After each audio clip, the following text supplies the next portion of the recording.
her voice steady despite the tremor in her hands. He chose to stay. Scarface laughed, a cold, humorless sound. A dog doesn't choose. It obeys. And this one's been property of Segan Holland for 2 years. Marcus moved in front of Carrie, his jaw set. You need to leave. Now. Or what? The lean man's hand drifted toward his jacket. You'll call the cops. Go ahead. We'll be gone before they arrive. But the dog comes with us either way. Raleigh moved. Not with aggression. Not with the violence he'd been trained to deliver. He simply stepped forward, placing himself between Carrie and the two men. His body language was clear, you don't touch her. The lean man froze. Scarface's smirk faded. That's new, Scarface muttered. They'd both seen Raleigh before, in the arena, in training sessions, in the chaos that Segan weaponized. They'd seen him lunge at throats, tear through protective gear, reduce grown men to bleeding casualties. But this? This quiet, deliberate protectiveness? This wasn't the dog they knew. Carrie's fingers found the whistle in her pocket. Carrie's fingers found the whistle in her pocket. She brought it to her lips and played a single, sustained note, gentle, grounding, deliberate. Raleigh's stance didn't change, but his breathing steadied. His muscles remained coiled, ready, but the tremor of violence left him. He wasn't a weapon anymore. He was a guardian. The lean man exchanged a glance with Scarface. Something unspoken passed between them. Fear. Confusion. Both? Listen, the lean man said, his tone shifting slightly. We're just doing our job. But Mr. Holland's not going to forget this. That dog cost him money. Cost him respect. He's going to want it back. Tell him no, Carrie said. Scarface's expression darkened. You don't tell Segan Holland no. I just did. The lean man shook his head slowly, almost regretfully. He'll come himself next time. And when he does, it won't be a conversation. He nodded toward the SUV. Let's go. They left, but the threat hung in the air like smoke. Marcus shut the door so hard the frame rattled. This is insane, Carrie. Absolutely insane. He paced the small living room, his hands shaking. You just told the Mafia to go to hell. Do you understand what that means? He's not going back, Carrie said quietly. Then we need to go. Pack up, leave town, something. You can't keep a Mafia boss's dog and expect nothing to happen. I'm not sending him back to that. Carrie's voice broke, just slightly. You didn't see him, Marcus. You didn't hear him. They broke him. And now that he's finally starting to feel safe, you want me to just give up? I want you to be alive. Marcus's voice cracked. I'm responsible for you. Carrie.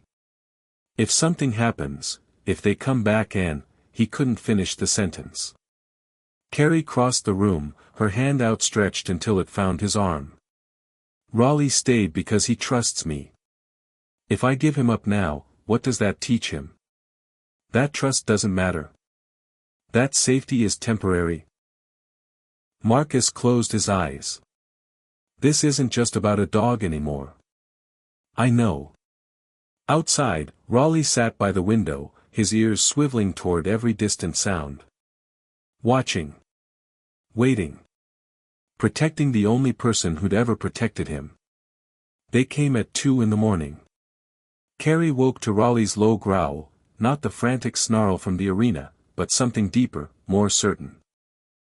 She heard the scrape of boots on gravel, the whisper of fabric against the side of the house, the deliberate quietness of men who'd done this before.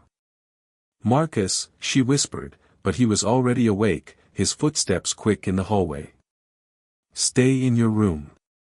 Lock the door. Marcus. Now, Carrie. But Raleigh had already moved. He positioned himself in the doorway of her bedroom, his body filling the frame. His eyes tracked shadows moving past the windows. His breathing stayed controlled, measured. The front door rattled. Then the back.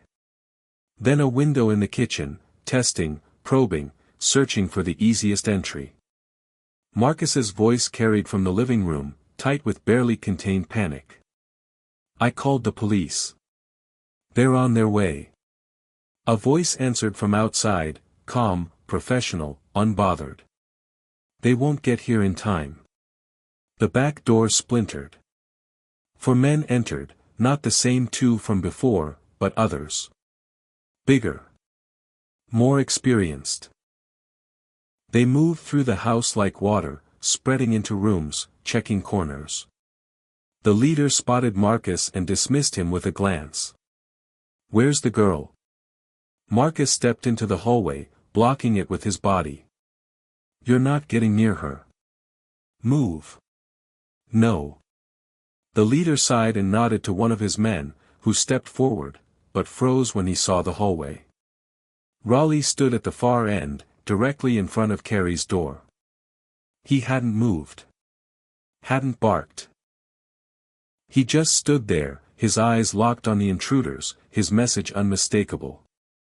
You don't pass. That's the dog, one of the men muttered.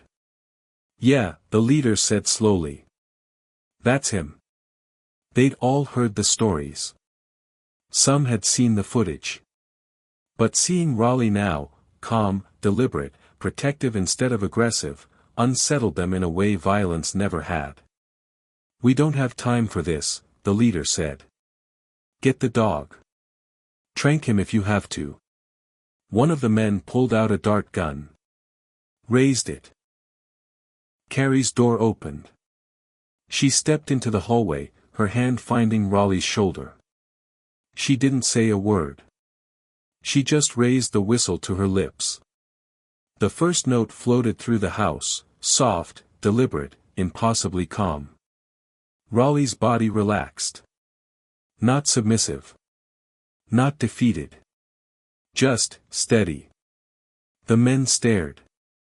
Then something impossible happened.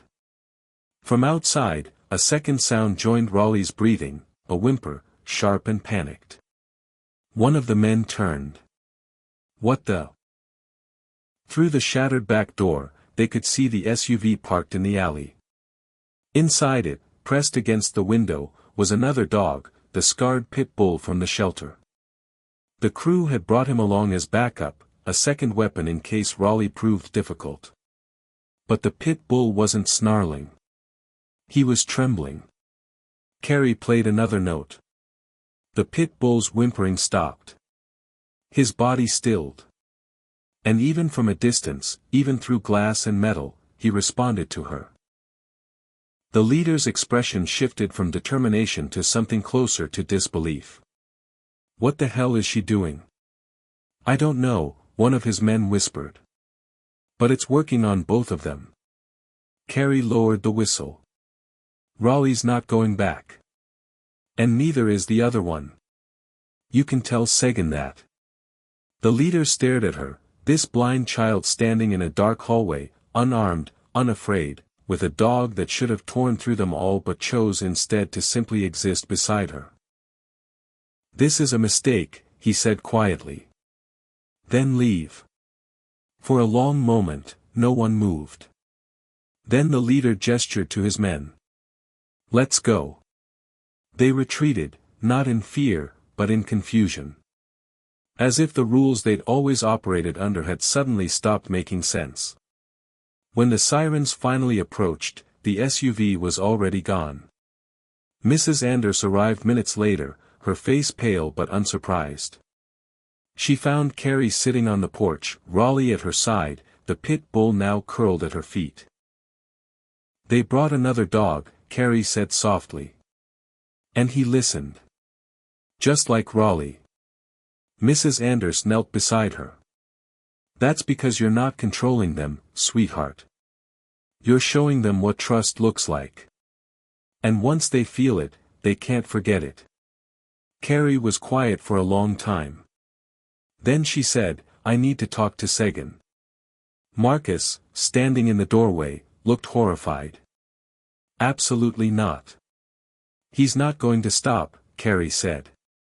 Not until he understands. Understands what? Carrie's hand rested on Raleigh's head. That Raleigh was never broken. He was just waiting for someone to prove he didn't have to be afraid anymore.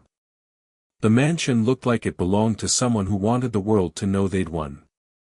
Carrie heard the crunch of the circular driveway under Marcus's tires, the fountain in the center burbling softly, the weight of stone and iron and money pressing down on everything. Marcus hadn't wanted to come. He'd argued for an hour. But Carrie had been unmovable. This ends today, she'd said. 2 guards met them at the gate, surprised, wary, hands hovering near concealed weapons. But when they saw Raleigh walking calmly beside Carrie, no leash, no muzzle, just quiet companionship, their expressions shifted from threat assessment to something closer to awe.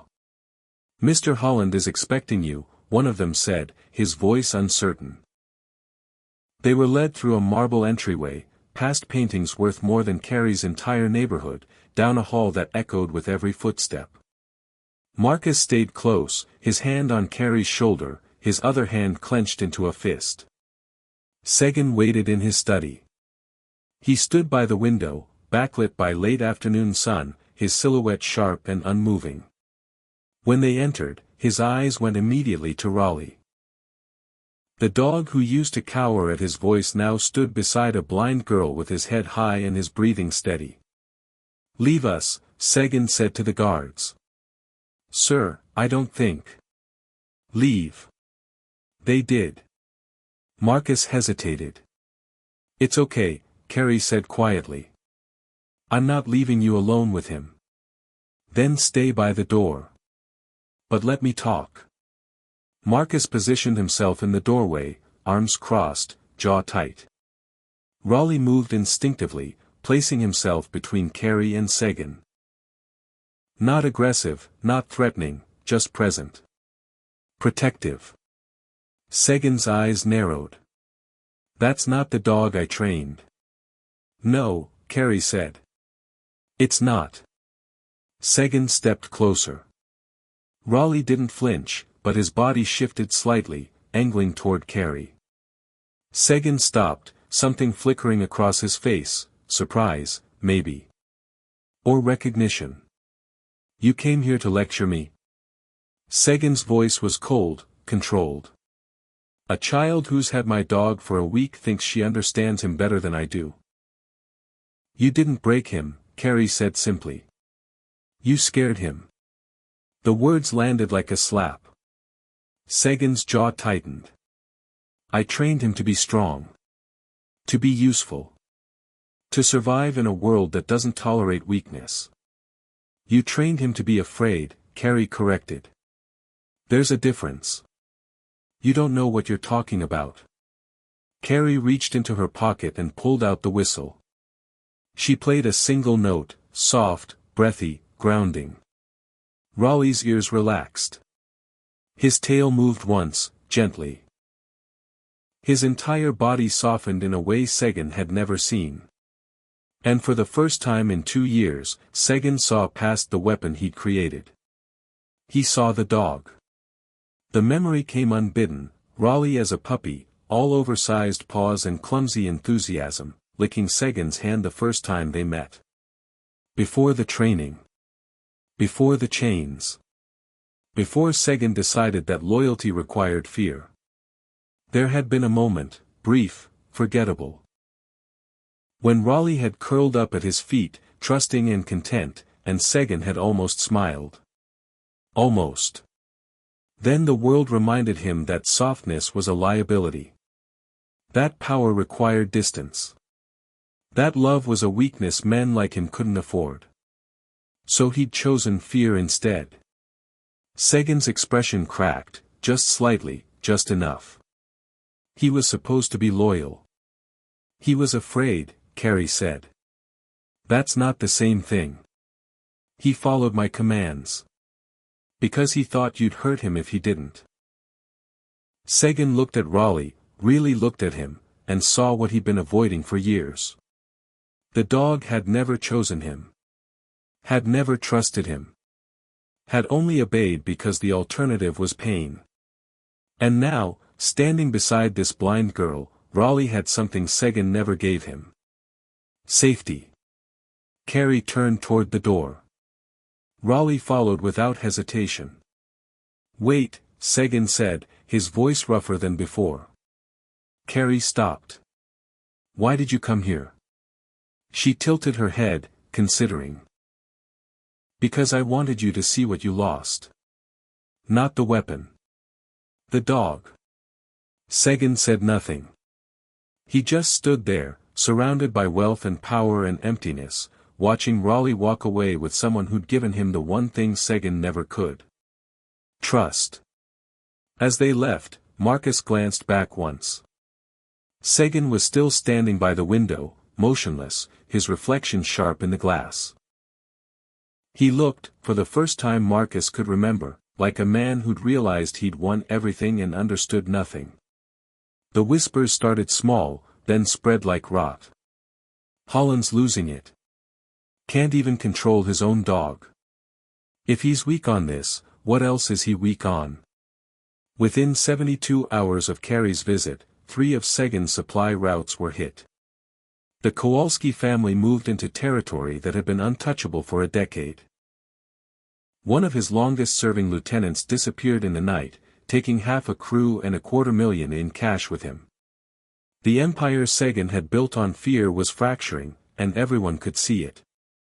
Vince stood in Sagan's study, his expression grim.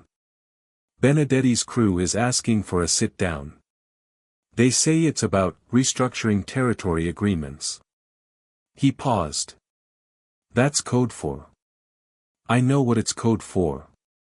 Sagan's voice was flat, exhausted. He hadn't slept in days. Dark circles shadowed his eyes.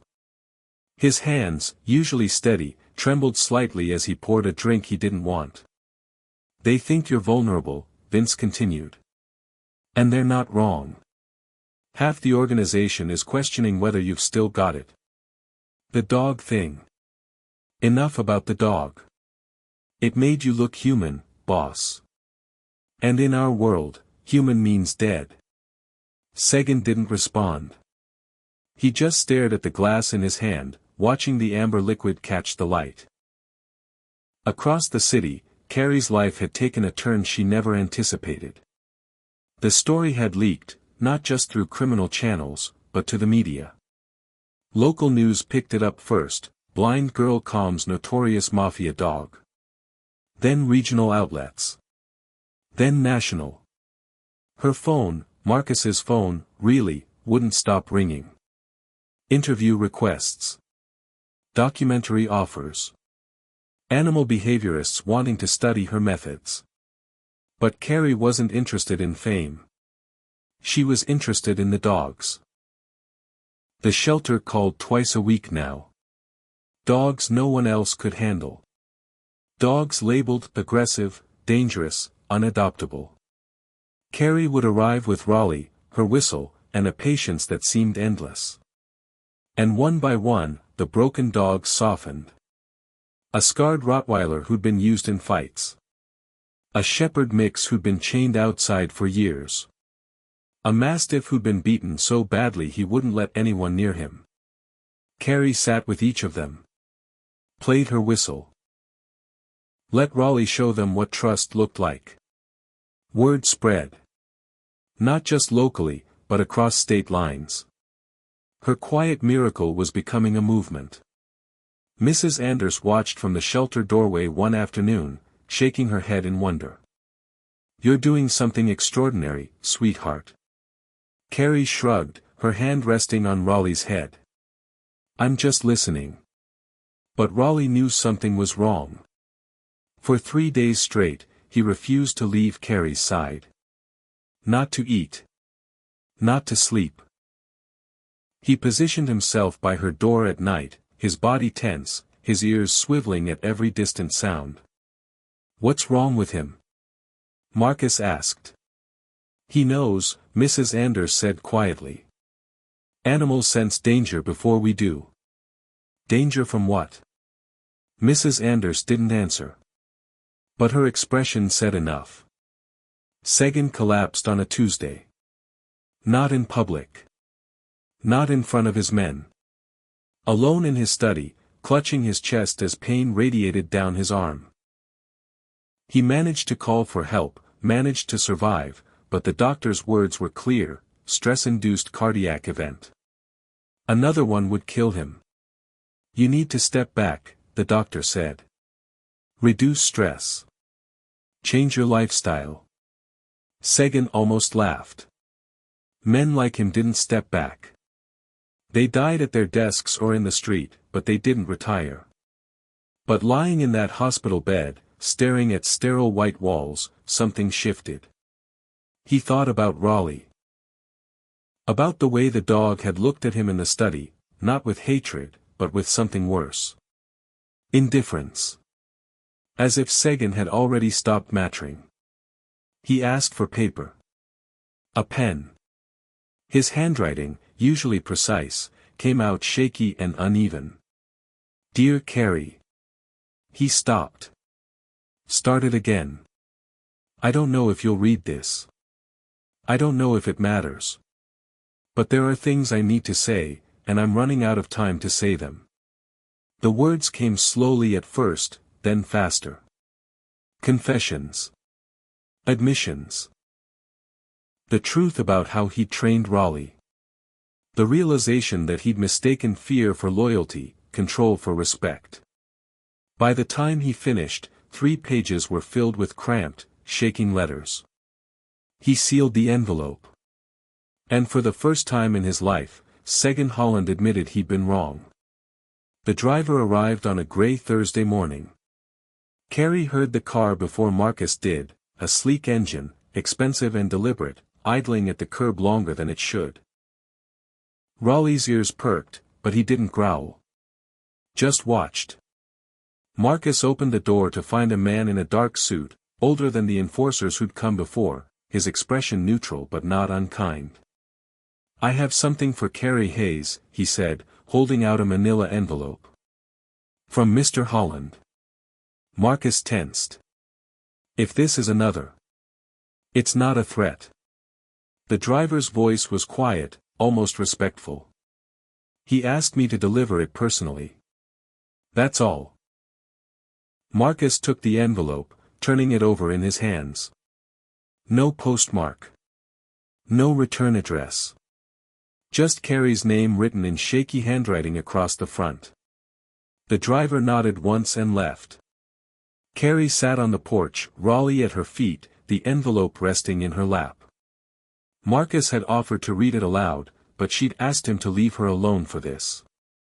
She opened it carefully, her fingers finding 3 distinct items inside, papers that crinkled like legal documents, something smaller and stiffer. Maybe a card, and several handwritten pages. Marcus had quietly told her what the documents were: transfer of ownership, veterinary records, registration papers. All legally signed over to her name. Raleigh was officially hers. But it was the letter that made her hands shake. She couldn't read it herself, so she'd asked Marcus to scan it into her phone's reader. Now she listened, her expression unreadable, as the robotic voice translated Seguin's shaking script into flat, emotionless words.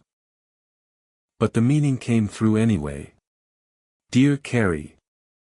I don't expect forgiveness. I don't deserve it. But there are truths I need to admit, if only to myself. I thought I was training Raleigh to be strong.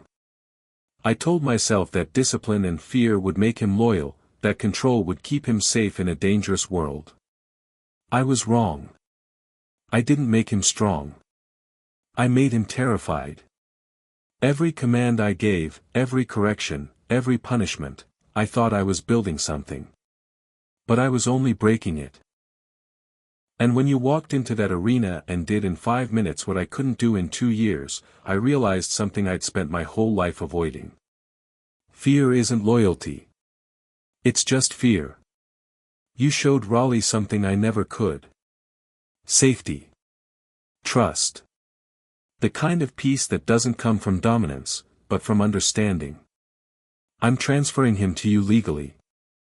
He's yours now. He always should have been. Thank you for teaching him, teaching me, that strength isn't about control. It's about knowing when to let go. Take care of him. He deserves what I could never give him. Segan. Carrie sat in silence after the voice stopped reading. Tears slipped down her cheeks, catching in the corners of her mouth. She didn't wipe them away. Raleigh shifted, his head resting against her knee. She reached down, her fingers finding the familiar texture of his fur, the warmth of his presence. You're safe now, she whispered. For real this time. Raleigh's tail moved gently against the porch boards. 6 months later. The shelter had become Carrie's second home. She arrived 3 times a week now, Raleigh beside her, both of them moving through the kennels with the kind of ease that came from repetition and trust. Dogs that had been labeled dangerous, unadoptable, beyond help, they all responded to her. Not because she forced them. Because she listened. Raleigh had become something more than her companion. He was a guide for the others. A living example of what healing looked like. When a new frightened dog arrived, Raleigh would lie beside them, calm and steady, showing them it was safe to breathe. Marcus had stopped arguing months ago. He'd watched Carrie work, watched Raleigh transform, and realized he'd been wrong to doubt either of them. One evening, as they walked home, Marcus glanced down at Raleigh. I'm sorry, he said quietly. For wanting to send you away. For not understanding. Raleigh's tail wagged once, as if to say, it's okay. I get it. On a quiet Sunday morning, Carrie sat in the backyard, the early sun warm on her face. Raleigh lay beside her, his breathing deep and even. The pit bull from the shelter, now named Copper, rested a few feet away, finally comfortable enough to sleep without startling awake. Carrie pulled the whistle from her pocket. She didn't need it anymore, not really. Raleigh knew he was safe. But she played it anyway. Soft, familiar notes floating through the morning air. Raleigh lifted his head and nudged it into her hand. She smiled, her fingers tracing the shape of his face, feeling the trust radiating from him like warmth. We're okay, she whispered. And for the first time in both their lives, it was true.